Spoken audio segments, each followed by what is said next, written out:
जय श्री राधे, जय श्री कृष्ण, जय माता रानी की। मंदिर श्री बंसी वाले महात्मा यूट्यूब चैनल अम्बाला शहर की ओर से हम आप सबका हार्दिक अभिनंदन करते हैं।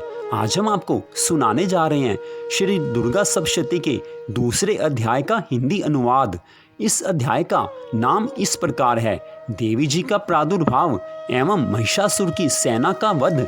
तो इस दूसरे अध्याय का हिंदी अनुवाद इस प्रकार है, कृपया आप इसे ध्यान से सुने। अगर हम इस अध्याय को ध्यान से सुनते हैं तभी माँ की पूर्ण कृपा हमें मिलती है, सबको मिलती है। बोल श्री राधा कृष्ण भगवान की जय, बोल दुर्गा मैया की जय, बोल महाकाली महालक्ष्मी महासरस्वती मात की जय। अब दूसरा अध्याय। ऋषि बोले, प्राचीन काल में देवता तथा दैत्यों में पूरे 100 वर्ष युद्ध होता रहा।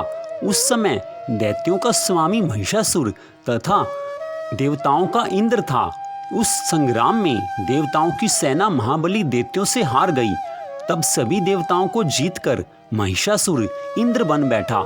हार खाकर सभी देवता ब्रह्मा जी को अग्रणी बनाकर वहां गए जहां विष्णु तथा शंकर विराज रहे थे। वहां पर देवताओं ने महिषासुर के सभी उपद्रव एवं पराभव आदि का पूरा वृत्तांत कह सुनाया। उन्होंने कहा कि महिषासुर ने तो सूर्य, इंद्र, अग्नि, पवन, चंद्रमा, यम तथा वरुण इस प्रकार अन्य सभी देवताओं के अधिकार छीन लिए हैं। स्वयं ही सबका अधिष्ठाता बन बैठा है। उसने सभी देवताओं को स्वर्ग से निकाल दिया है। महिषासुर महान दुरात्मा है। बेचारे देवता पृथ्वी पर मृत्यों की भांति विचर रहे हैं। हे प्रभु, उस देव शत्रु के सभी उपद्रव आपको सुना दिए। अब हम लोग आपकी शरण में आए हैं। उसके वध का कोई उपाय कीजिए, उस पर विचार कीजिए। इस प्रकार भगवान श्री हरि विष्णु जी तथा महादेव जी ने देवताओं के वचन सुने तो क्रोध से उनकी भौहें तन गई। तब भगवान श्री हरि विष्णु जी के मुख से एक महान तेज प्रकट हुआ। इसी प्रकार ब्रह्मा जी तथा शंकर जी के मुख से भी तेज प्रकट हुआ। दूसरे इंद्र आदि देवताओं के शरीर से महान तेज प्रकट हो आया। सभी तेज मिलकर एक हो गए। वह तेज पुंज इतना उग्र था कि जैसे जलता हुआ पहाड़ हो। देवताओं ने देखा कि उसकी ज्वालाएं सभी दिशाओं में फैल रही हैं। जब वह एक हुआ तो नारी के रूप में आ गया। उसके प्रकाश से तीनों लोक भर गए। महादेव जी के तेज से उसका मुख प्रकट हुआ। यम के तेज से उसके केश हुए। भगवान श्री हरि विष्णु जी के तेज से उस देवी की भुजाएं प्रकट हुई। चंद्रमा से दोनों स्तन, इंद्र के तेज से उसका कटी प्रदेश, वरुण के तेज से जंघा एवं उरुस्थल, पृथ्वी के तेज से नितंबों का प्रादुर्भाव हुआ। ब्रह्मा के तेज से दोनों चरण, सूर्य के तेज से चरणों की अंगुलियां, वसुओं के तेज से हाथों की अंगुलियां, कुबेर के तेज से नासिका का आविर्भाव हुआ। उसके दांत तो प्रजापति के तेज से प्रकट हुए। अग्नि के तेज से 3 नेत्र प्रकट हुए। दोनों संध्याओं के तेज से दोनों भौहें, वायु के तेज से दोनों कान उत्पन्न हुए। इसी प्रकार दूसरे देवगणों के तेज के द्वारा उस शिवा भगवती का प्रादुर्भाव हुआ। इस प्रकार सभी देवताओं के तेज पुंज से प्रकट हुई देवी जी को देखकर महिषासुर से पीड़ित सभी देवता प्रसन्न हुए। पिनाकधारी महादेव जी ने उस देवी को अपने त्रिशूल से शूल निकालकर दे दिया। भगवान श्री विष्णु जी ने अपने सुदर्शन चक्र से चक्र प्रकट करके दे दिया। वरुण ने शंख तथा अग्नि ने उसे शक्ति दी। मारुत ने धनुष दिया और बाणों से भरपूर 2 तरकस दे दिए। देवराज इंद्र ने अपने वज्र से वज्र पैदा करके दे दिया। फिर सहस्त्र नेत्र इंद्र ने ऐरावत हाथी से घंटा दिया। यमराज ने कालदंड से दंड प्रदान किया। सागरपति ने पाश, प्रजापति ने रुद्राक्ष माला अर्पित की। ब्रह्मा ने कमंडल भेंट किया। सूर्य ने भगवती के सभी रोम कूपों में अपनी किरणें प्रदान की। काल ने तलवार तथा उत्तम ढाल अर्पण की। क्षीर सागर ने हार तथा कभी पुराने न होने वाले 2 वस्त्र भेंट किए। इसी प्रकार चूड़ामणि, दिव्य कुंडल तथा 2 कड़े भी भेंट किए और चमकता हुआ अर्धचंद्र, सभी भुजाओं के लिए बाजूबंद, चरणों के लिए नुपुर, कंठ के लिए सर्वोत्तम कंठुला भेंट किया। इसी प्रकार सभी अंगुलियों के लिए रतन जड़ित मुद्रिकाएं प्रदान की। विश्वकर्मा ने निर्मल परशु भेंट किया और अनेक रूपों वाले अस्त्र, अभेद कवच, मस्तक तथा गले में धारण करने योग्य कभी न कुम्हलाने वाली कमलों की माला दी। जल्दी ने उसे बहुत सुंदर कमल दिया। हिमाचल ने वाहन के लिए सिंह और भी अनेकों प्रकार के रत्न भेंट किए। कुबेर ने सूरापूर्ण पान पात्र दिया। सभी नागों के स्वामी एवं पृथ्वी धारण करने वाले शेष जी ने महामणियों से सुशोभित नागहार दिया। इसी प्रकार सारे देवताओं ने भी भूषण तथा आयुधों के द्वारा देवी जी का सत्कार किया। तत्पश्चात भगवती ने अट्टहास करके ऊंचे स्वर से गर्जना की। उसके भयानक नाद से सारा आकाश भर गया। तब देवगण प्रसन्न होकर उस सिंहवानी देवी की जय जयकार करने लगे। मुनियों ने भक्ति भाव से नम्र होकर देवी जी की स्तुति की। इधर देवताओं के शत्रुओं ने सारी त्रिलोकी को शोभग्रस्त देखा। तब तो वे अपनी सारी सेना को कवच आदि से तैयार करके अस्त्र शस्त्र लेकर झट से उठ खड़े हुए। महिषासुर क्रोध में आकर बोला, अरे यह क्या हो रहा है? इतना कहकर सभी दैत्यों के साथ घिरकर उस सिंहनाद की ओर भागा। वहां जाकर उसने तीनों लोकों को अपने तेज से प्रकाशित करती हुई देवी को देखा।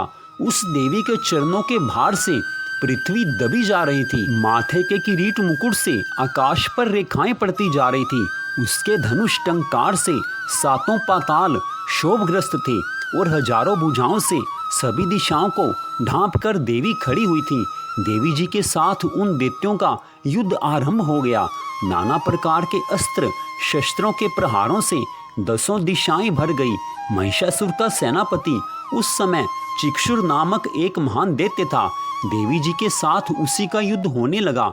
इसी प्रकार अन्य दैत्यों को तथा चतुरंगिनी सेना को साथ लेकर चामर भी युद्ध करने लगा। 60,000 रथियों को साथ लेकर उग्र दैत्य भी युद्ध में प्रवृत्त हो गया। महाहनु दैत्य 1 करोड़ रथियों के साथ युद्ध में आ गया। 60 लाख रथियों से आवृत वाष्कल दैत्य युद्ध में उतर पड़ा। पारिवारित दैत्य हाथी एवं घोड़ों के अनेकों सवारों के समूहों से घिरा हुआ करोड़ रथियों को साथ लेकर देवी जी के साथ युद्ध लड़ने लगा। उस रणांगन में स्वयं महिषासुर भी करोड़ करोड़ हजार रथों, हाथियों एवं अश्वों की सेनाओं से घिरा हुआ खड़ा था। तोमर, भिंदीपाल, शक्ति, मूसल, परशु, पटिटश, खंग आदि शस्त्रों से युद्ध में देवी जी के साथ युद्ध करने लगे। कुछ दैत्यों ने देवी जी पर शक्तियां छोड़ी एवं दूसरों ने पाश फेंके। कई एक दैत्यों ने तो खंगों के प्रहारों से देवी जी को मार डालने का प्रयत्न किया। तब उस चंडिका देवी ने उन शस्त्र अस्त्रों को अपने अस्त्र शस्त्रों की वर्षा करके खेल खेल में ही तोड़ डाला। ऐसा करने पर भी देवी जी के मुखारविंद पर थकावट का थोड़ा सा भी चिन्ह नहीं था। देवता एवं ऋषिगण स्तुतियां कर रहे थे। ईश्वरी ने उन दैत्यों पर अस्त्र शस्त्र छोड़े।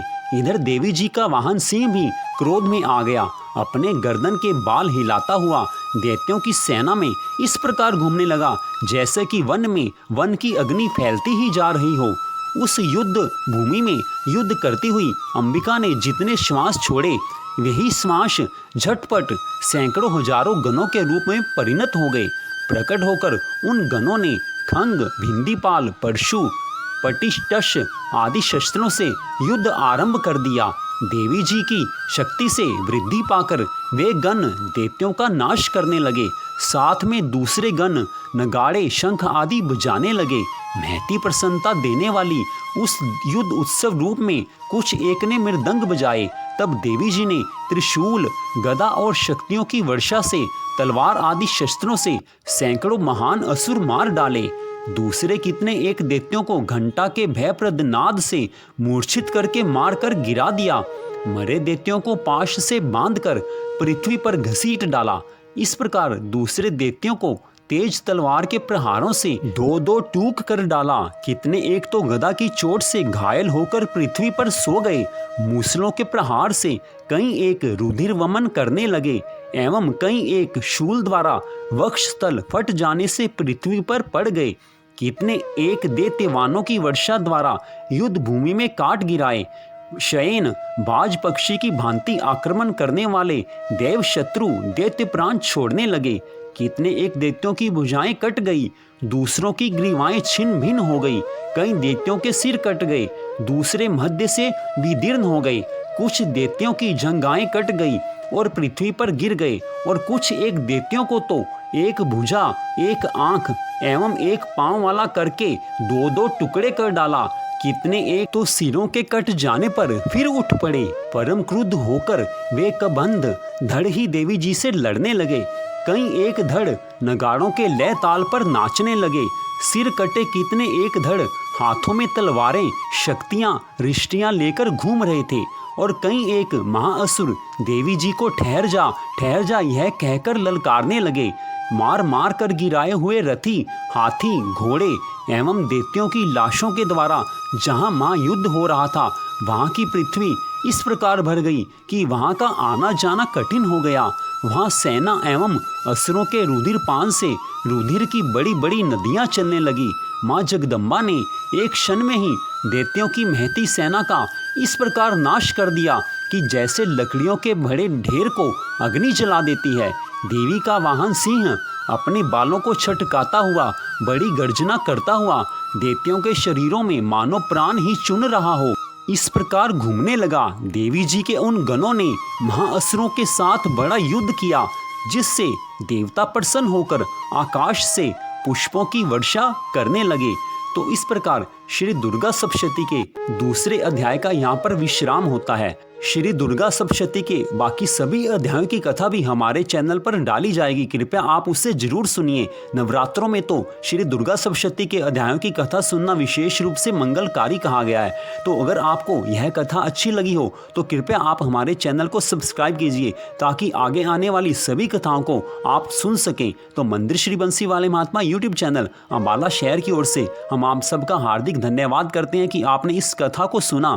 तो भगवान श्री राधा कृष्ण की, माता रानी की कृपा सदा आप सब पर बनी रहे, आपके परिवार पर बनी रहे। इसी मंगल कामना के साथ जय श्री राधे कृष्ण जी, जय माता रानी की।